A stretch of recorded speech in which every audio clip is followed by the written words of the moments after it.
Saturday morning top-up show. G'day Glenn, g'day Gord. On your Gord, on your Mark. Morning. You'll be happy, Gord. I've been singing Sound of Music songs since I woke up. Yeah, I was. I just haven't got that out of my head. So I thought it was a rather funny way to end the show yesterday. I haven't stopped. I must have dreamt about it too, and then I've been singing all morning. It sounds like quite a pornographic dream. You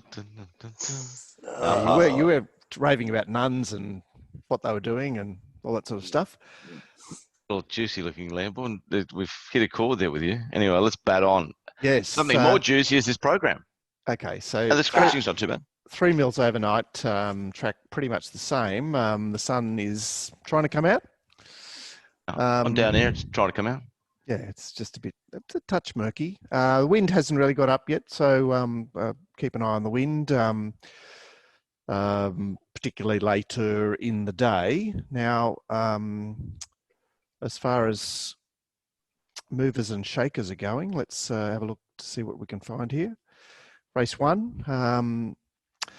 Bound to Win is the overnight firmer, and she's got some interest there. You see that her theory is much longer than the pre-post that she was.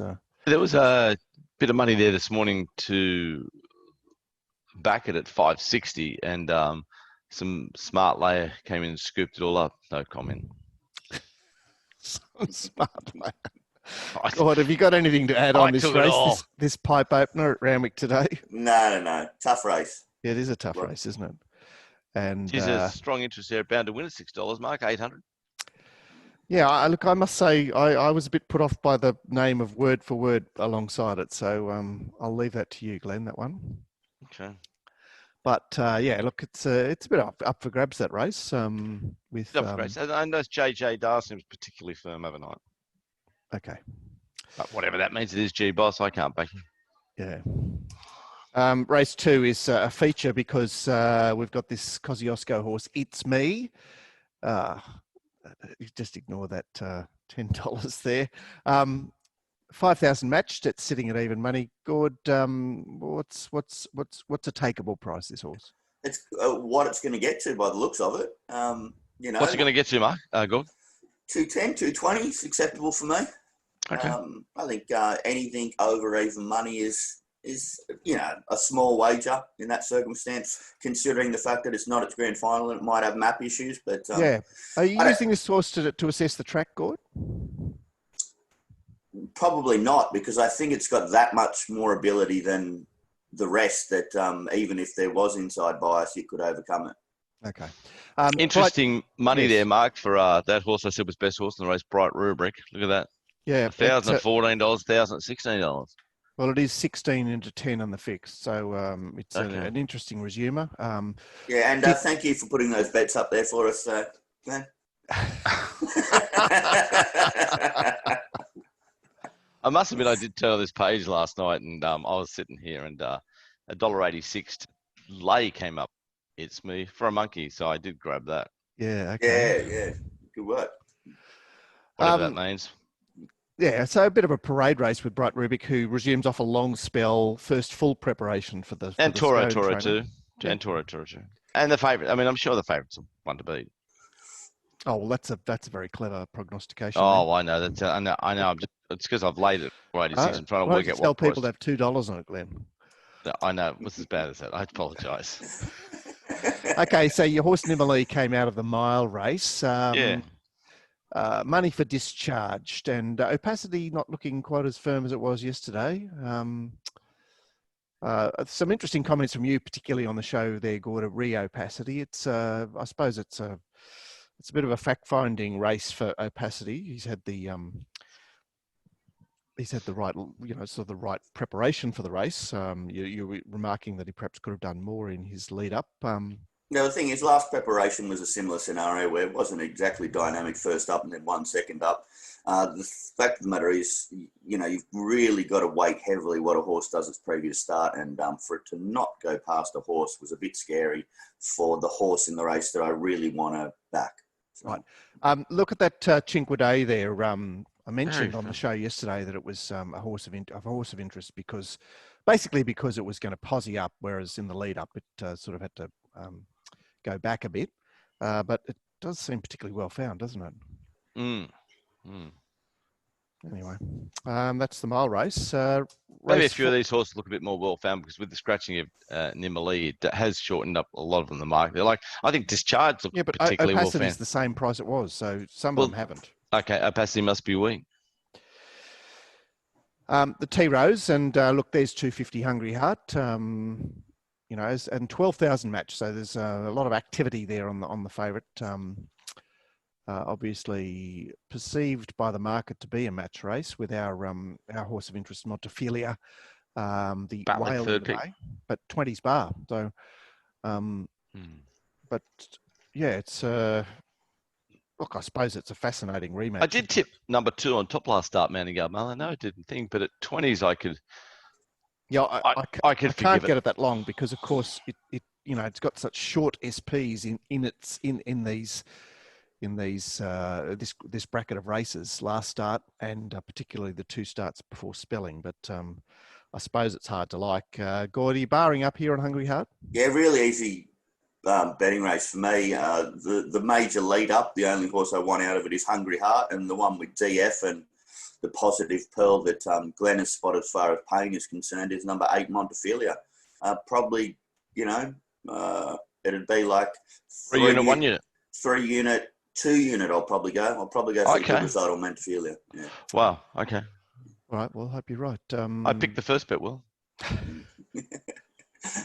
Okay. Race 5. I've got an interesting email to I saw that email. That was a really interesting email. Yeah, so I'll get to that in a second. Probabil, obviously, the horse of extreme interest after the very flashy return in the lead up the show county. She's sticking out there. A trickle of money for O'Heron. I suppose it's very hard to like O'Heron, isn't it? I mean, he just really had a proper birthday last start. But in terms of the email that we received from a good man called, just bear with me, Mark. He said, "Hi Mark, I think I might know why Team Hawks have booked Brock Ryan for Glenall and the Bill Ritchie. They think that they're in with a good chance of winning the race. The winner of the race is exempt from the ballot and of a penalty for the Epsom. Glenall is nommed for the Epsom with 50 kilos, but way down the order. I think their plan is to win the race and have a lightweight jockey who knows the horse available for an Epsom tilt." So, I suppose. Fascinating. Yeah. Very fascinating. Yeah. Although, I don't know, Brock Ryan's already ridden the horse, so he sort of already knows the horse. So why don't you put a big time jockey on it in this race to get it into the Epsom? But anyway. Yeah, so Probabil, where are you sitting with it, Glenn? Not a bet, and got a top pick, and can't imagine it'll be a winner for me. Does that make sense? I need 5 to 2 to win on Probabil there. Yeah. You know, to me, the market's sort of 16's the top one, and like 5s or 7s, Brandenburg in that range, 5 to 2, 7 to 2, and you know, I know Roheron's won his birthday the other day, but I suppose it's still 7s, you know? Yeah, it's hard to get very long, but Reloaded, does Rock make that form look good or better? No. Yeah, Rock's a funny horse to take lines through. He just pisses in at Newcastle and can look very plain in town. Well, but he had a look around there, first up in the tramway, and Reloaded's got that tramway form. The others have either got show county or maybe something. Glenall is in this race up to its ears. All right, another interesting race. I definitely think it is. I sort of don't want to bet, but the fact of the matter is I'm kind of against Brandenburg, Reloaded and Rahern. So if I'm against that much percentage, maybe I have to bet. And then Cuba will knock you out and you'll fucking pull your ginger beard out. It's an interesting race, guys. Okay. The feature is the George Main, and we've got a very interesting observation from one of our YouTubers who usually writes very long emails into the show, but also pops a few pertinent comments on the tube. And as you can see, a bit of resistance here to Very Elegant. 12,000 matched, and there's certainly a school of thought against her. And I'll just go to what our man actually had to say on the tube, which will be appearing very soon. Sorry, except it's not there yet. Anyway, moving right along. Avilius, I suppose the 3 mils overnight didn't hurt him. Dreamforce, as I said, the tramway form perhaps looks better. We'll get a better line on the tramway form with Reloaded. I'll just play this so that I get comments. I wouldn't be surprised if any horse won this race besides a Colette would surprise me. Okay. Yeah, well, Colette would surprise me as well. So very Henry Coy on YouTube writes, very elegant. Pulls really hard in slow races. I suppose she is coming out of a very fast run race. Dreamforce will struggle to run the mile if he sets a fast pace. That will suit Very Elegant and allow her to settle. Very Elegant's won one race on a good track. The Oaks over 2400, where she beat Scarlet Dream and Frankly Awesome, who between them have won once since in 18 or 19 starts. I'd rather be laying both of them, that's Very Elegant and Dreamforce, than backing either of them. I think they're both unders. I think Imaging should have beaten Very Elegant last time. His good track form is actually better than most people think. Should have won his first start in Australia when he was knocked over by Cascadian. Should have nearly won both starts this prep, and they bet $13. That was overs. Colding is a proven miler, a proven good track horse. I expect him to sit on Dreamforce and be too strong for him. He's the danger. I think Avilius is a much better good track miler than Very Elegant, and he will feel third. I think the market is set by wet track form. Of course, I'm assuming a good track tomorrow, which is today, and the track will be good. So some, interesting insight, and it is one of those traps. You get into it's not a grand chandler, but it is a grand final of sorts. It's a group one that's been set up with various lead ups. Avilius out of the Chelmsford, Dreamforce out of the Tramway, and Very Elegant out of the Warwick Stakes or the Winx Stakes. So it'll be interesting to see how it plays out. I am anxious. As soon as I saw him write about Very Elegant being a bit of a mad horse in a slowly run race, that certainly did make me a little pensive. Any thoughts on that, Gord? I don't know. It's up to J-Mac to balance it up, behind lead. Yeah, look, it looks I'm a nice still race for her in many ways, but I certainly take the point that she's coming out of a fast run race into a slow run race. And I think that was an excellent point, guys. He makes some good points, but look, the narrative makes perfect sense. The thing is, I'm not agreeing with the narrative. I'm going with Dreamforce gets control. It's going to be my primary result, and I'm going to have something on Very Elegant, crunch out or make a small profit. I think they're the two major changes. And that's a beautiful thing. You've got a different thought to him, and that creates a market. Exactly. Perfect. And, his narrative makes perfect sense as well. After the race, if you lose, you go, I should have fucking listened to that bloke. And if you win, you go, that bloke's a fucking idiot. Yeah. What a great game we have. It's a great game. all right, the shorts.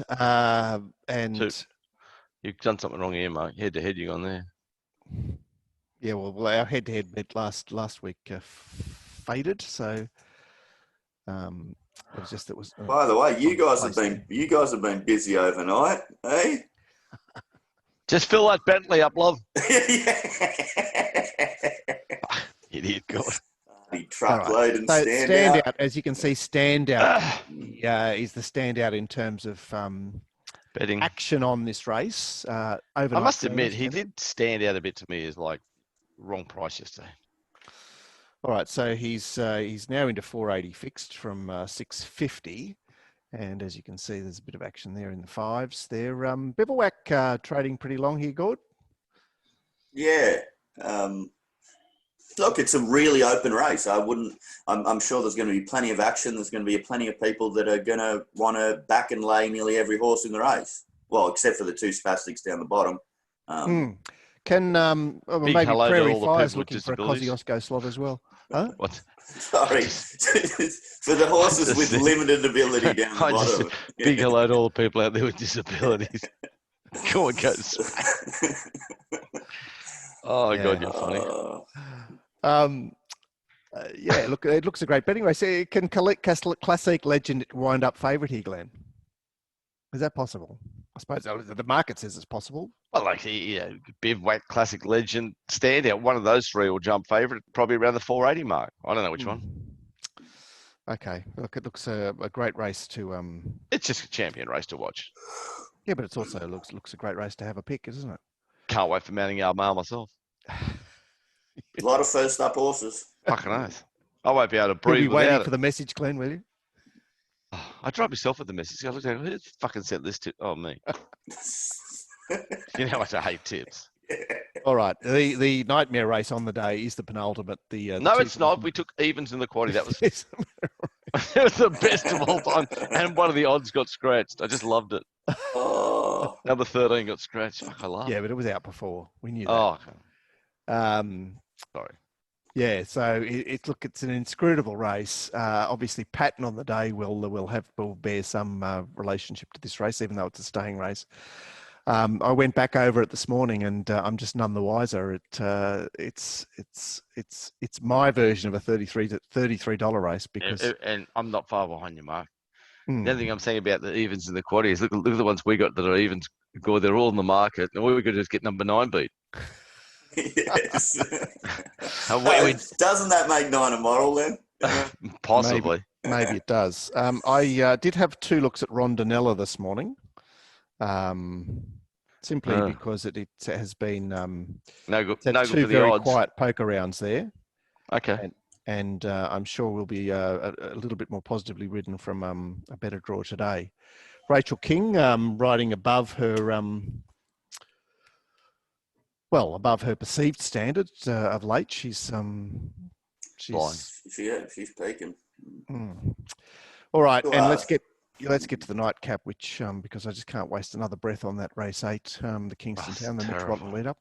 Okay, so Criadaris is one of the very interesting horses on the card today. Ice Bath is hanging in there like grim death. It's had a bit of action, and the overnight firmer is actually Petronius, who looks to get in front of the other 2. Certainly, he's $11 into $7. But Gord, this is your promising horse, and probably going to get the race shape to work for him today, or at least the track shape to work for him today. He's he really gets a chance to showcase himself today, second up. And this is just the typical horse that it's my kind of bet. It's a winner. It's lightly raced. It's got upside. It's got the top-notch connections in Cummings and Bowman. Easy for me to back. Dominant winner last start as well. Just ticks all those things I love. And it's in that price range that I love too, Mark. That's 6 to 4 to 2 to 1. Okay.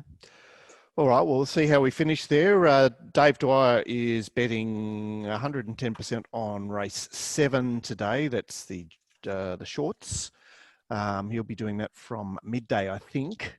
But he's also offering a bet boost today. So the code, if I can just bring it up, is odds boost code is blue777. So I don't know whether that's referring to your tip in the last there, Gord, but BLUE 777 will get you an odds boost today with Dave Dwyer. Don't forget our Lismore Punters Club is ready to rock and roll, and I think Gord confirmed with me yesterday that the venue is in place, the Georges River. Same as last start, George. I had a meeting with an event manager because they want everything they want to treat us like royalty. That's because we are royalty. Yeah. No, we're not. It's amazing. All right, same place. Is it good? Yeah. Okay. Same place and same time. Probably a later start because we're 7 weeks on from the Coffs Cup, but looking forward to it. So Rant Academy running a punters club on the Lismore Cup Showcase Day. That's Thursday the 24th, and get onto the site there and get involved. Buy a share. Shares start at $100. You can buy up to 50 shares in the punters club, and we'll have rolling social media updates, as well as anybody involved will be getting a broadcast, a text message with the activity, the action, and the rolling balance as well. So you just go to our website, don't you, Mark, and click on the link, RacingRant.com. I'll be putting a mail out tomorrow to all keen ranters Anyone who wants to get involved, certainly you'd be wise to be a part of it. And anyone who wants to come along, we'd love to have you there at the Georges River 16 footers. And that's at Sononi Avenue, Sandringham, for those who haven't been before. Anyone else will manage to find their way, although I seem to get semi-lost each time, Gord. And it's amazing, those streets. They all look so similar there. Get semi-lost there too. Yeah, it's pretty crazy. All right. So anyone who, of course, I say this every week on our free top-up show, but you're mad not to be a ranter because you get so much for so little. $29 a week gets you a ton of content, 5 to 6 shows a week, and a lot of information and access to the chat room, which is hard to do without, particularly if you fancy a bet on the dogs or two, because we've got the world's best dog tipster, don't we, Gord? I'd suggest he is. On current form, the guy's just a machine, absolute machine. That's Callum from WA. I'll tell you what, he's probably driving a Bentley. Well, let's hope he is, and let's hope he's. I got to get the track, boys. Okay, so we'll catch you soon. Thanks for watching. See you guys.